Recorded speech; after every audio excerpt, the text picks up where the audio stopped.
Hi എല്ലാവർക്കും good morning. ഇന്ന് കുറച്ച് തിരക്കുള്ള ദിവസമായിട്ട് അപ്പോൾ ആദ്യം തന്നെ ഇന്നലെ വെച്ച സാമ്പാർ ചൂടാക്കാൻ വെച്ചിട്ട് അത് ചൂടാക്കി വാങ്ങിയിട്ട് ചോറ് ചൂടാക്കാമെന്ന് വിചാരിച്ചു. ഇന്നലത്തെ അങ്ങനെ ചോറ് ചൂടാക്കാൻ വയ്ക്കുകയാണ്. അത് കഴിഞ്ഞിട്ട് ഇന്നലെ രാത്രി കിടക്കാൻ നേരത്ത് ചെറുപയർ വെള്ളത്തിലിട്ടിട്ടുണ്ടായിരുന്നു കേട്ടോ. അപ്പോൾ അത് നന്നായിട്ട് കഴുകി വെള്ളമൊഴിച്ച് വിറകടുപ്പുമേ വേവാനായിട്ട് വെച്ചു. അപ്പോൾ ഇന്ന് കുറച്ച് തിരക്കുള്ള ദിവസം ആയതുകൊണ്ടാട്ടാ മറ്റേ നമ്മൾ ചോറ് ചൂടാക്കലും അതുപോലെ സാമ്പാർ ചൂടാക്കലൊന്നും വിറകടുപ്പുമ വയ്ക്കാഞ്ഞത്. അപ്പോൾ അതൊക്കെ കഴിഞ്ഞിട്ട് പയർ നല്ലോണം വെന്ത് വന്നിട്ടുണ്ട്. പയർ വേവിക്കാൻ വയ്ക്കുമ്പോൾ ഉപ്പിടണം കേട്ടോ, ഉപ്പിടാൻ മറക്കരുതേ. അപ്പോൾ ഉപ്പിട്ടിട്ടുണ്ടായിരുന്നു, അതിൽ കാണിച്ചിട്ടില്ല കേട്ടോ. അപ്പോൾ വെന്ത് കഴിഞ്ഞപ്പോൾ ചീഞ്ചട്ടി കയറ്റി വെച്ച് വെളിച്ചെണ്ണ ഒഴിച്ച് വെളിച്ചെണ്ണ ചൂടായപ്പോൾ അരിഞ്ഞു വെച്ച ഉള്ളി ഇട്ടു. ഉള്ളി മൂത്ത് കഴിഞ്ഞപ്പോൾ അതിലേക്ക് മഞ്ഞൾപ്പൊടി മുളക് പൊടി ഇട്ട് ഇളക്കി അത് മൂപ്പിച്ച് വേവിച്ച് വെച്ചേക്കണ പയർ അതിലേക്ക് ഒഴിച്ചു കേട്ടോ.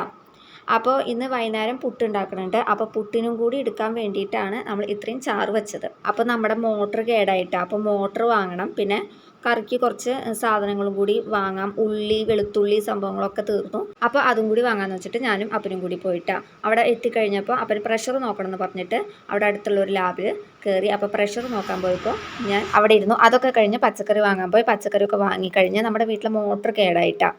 അപ്പം മോട്ടർ വാങ്ങാനായിട്ട് പോയി. അപ്പം അങ്ങനെ മോട്ടറൊക്കെ വാങ്ങി മോട്ടറും കൊണ്ട് പച്ചക്കറിയും കൊണ്ട് ഓട്ടോറിക്ഷയിൽ വന്ന് വീട്ടിലിറങ്ങി. അതൊക്കെ കഴിഞ്ഞിട്ട് ഞാൻ വന്നോണം വന്ന് ചോറെടുത്തുകൊണ്ട് നല്ല വിശപ്പുണ്ടായിരുന്നു കേട്ടോ.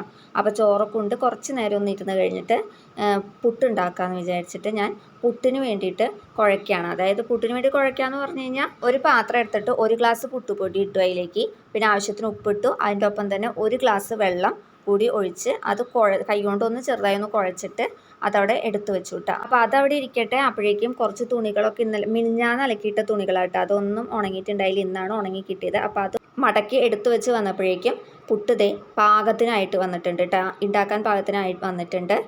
അപ്പോൾ അത് കഴിഞ്ഞ് അമ്മയാണ് ഉണ്ടാക്കണത്. അപ്പോൾ സാധാരണ പുട്ടുണ്ടാക്കണ പോലെ ആദ്യം കുറച്ച് നാളികേരം ഇട്ടു, അതിലേക്ക് പുട്ടുപൊടി ഇട്ടു, പിന്നെ നാളികേരം ഇട്ടു, പുട്ടുപൊടി ഇട്ടു, അങ്ങനെ അടുപ്പത്ത് കൊണ്ടുവച്ചു. പുട്ടായി. പുട്ട് ഒരു പാത്രത്തിലേക്ക് ഇട്ടു.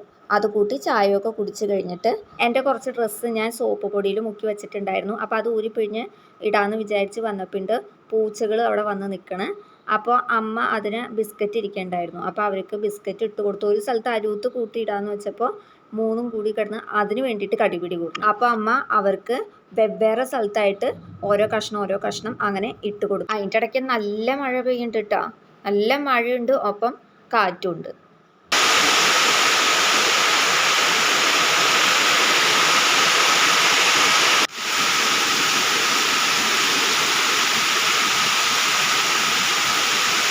അപ്പോൾ പൂച്ചകൾ ബിസ്ക്കറ്റൊക്കെ തിന്നണതും പിന്നെ മഴയും ഒക്കെ കണ്ട് ആസ്വദിച്ച് അങ്ങനെ നിന്ന് കഴിഞ്ഞിട്ട് ഞാൻ എൻ്റെ പരിപാടി ചെയ്യാമെന്ന് വിചാരിച്ചു.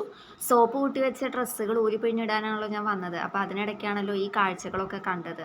അപ്പോൾ ഈ കാഴ്ചകളൊക്കെ കണ്ട് അങ്ങനെ ആസ്വദിച്ച് നിന്ന് കഴിഞ്ഞാൽ ആ നിൽക്കൽ മാത്രമേ ഉണ്ടാവുള്ളൂ, എൻ്റെ പണികളൊന്നും നടക്കില്ല. അപ്പോൾ അതുകൊണ്ട് ഞാൻ വേഗം വന്ന് ഡ്രസ്സൊക്കെ ഊരിപ്പിഴിഞ്ഞ് ഇട്ടു. ആദ്യം ഡ്രസ്സ് വെള്ളത്തിൽ ഊരിപ്പിഴിഞ്ഞിട്ട് അഴയമ ഇട്ടിട്ടുണ്ടായിരുന്നു. എന്നിട്ട് അഴയമെന്ന് വിരിച്ചിടാണ് ചെയ്തത് കേട്ടോ. മഴയായതുകൊണ്ട് കൊട്ടി അലക്കാനൊന്നും പോയില്ല, വെറുതെ വെള്ളത്തിൽ ഊരിപ്പിഴിഞ്ഞിടാണ് ചെയ്തത്. അപ്പോൾ അതൊക്കെ കഴിഞ്ഞ് നമ്മൾ വാങ്ങിക്കൊണ്ട പച്ചക്കറികൾ ഒക്കെ നിലത്തിട്ടിട്ട് ഫ്രിഡ്ജിലേക്ക് എടുത്തു വയ്ക്കാനുള്ള പരിപാടിയിലാട്ടോ. അപ്പോൾ ഇതൊക്കെയാണ് വാങ്ങിയ പച്ചക്കറികൾ. ഇത്രയും സാധനങ്ങളാണ് നമ്മൾ വാങ്ങിയത് ഇന്ന് പോയിട്ട്. അപ്പോൾ ഇത്രയേ ഉള്ളൂ നമ്മുടെ ഇന്നത്തെ വീഡിയോ. എല്ലാവർക്കും ഇന്നത്തെ വീഡിയോ ഇഷ്ടമായെന്ന് വിചാരിക്കുന്നു. ഇഷ്ടമായ സബ്സ്ക്രൈബും ലൈക്കും ചെയ്യണം.